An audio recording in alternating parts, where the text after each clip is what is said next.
Je suis Monsieur Malherbe, je suis électricien du bâtiment.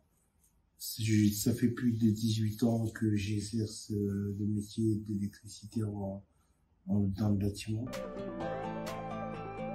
Je travaillais beaucoup dans le Nord et sur les stations essence. Je faisais beaucoup passer des câbles blindés pour faire parler les machines.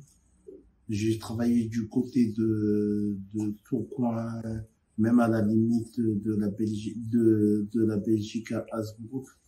Il y avait beaucoup de magasins Leclerc. J'ai fait aussi des rénovations d'Euromaster.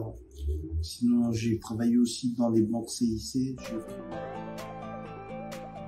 à la séparation avec la mère de mon fils, et mon fils il était petit, comme on était très attachés, donc la rupture était dure et ça a duré longtemps, ça a duré sur des années.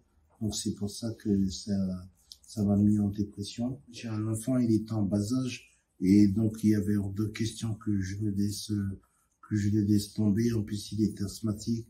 J'ai commencé à prendre des médicaments à la plante pour éviter que ça soit moins fort et que je sois endormi. Et souvent, dans les départs, on n'a pas forcément envie de dévoiler ça à son patron. On a plutôt envie de cacher, donc on essaie de résister face à la maladie et persévérer dans le travail. À cause de ces médicaments-là, mon corps s'est pratiquement déformé. Et heureusement que je fais la marche à pied et ça me permet de rester stable. Sinon, après des années de persévérance, j'ai perdu 30 kilos. Malgré ma maladie, j'arrive à m'adapter et pour que personne ne s'aperçoive que je suis malade.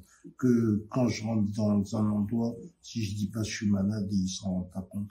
Plusieurs fois, j'ai été félicité pour mon travail donc moi je vois pas la différence entre quelqu'un qui est malade ou pas malade. Je dis c'est selon la motivation de chacun, si selon les ambitions de chacun, on parvient toujours à ce qu'on veut.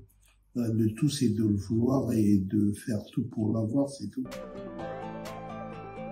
Je dis qu'il faut pas se décourager. Moi j'ai choisi l'électricité, j'ai été diplômé là-dedans. Au contraire, je suis content, je suis dans ma branche. Tandis que j'ai été quelqu'un de positif dans ma tête et moi, peu importe les barrières qu'il y a, j'arrive toujours à affronter. S'il y a des gens qui se sentent rabaissés ou qui n'ont pas le courage, qui n'ont pas la force, et moi je dis c'est une question de volonté. Chacun doit mettre un peu du sien pour essayer de réussir et de ne pas écouter des messages négatifs sur les handicapés.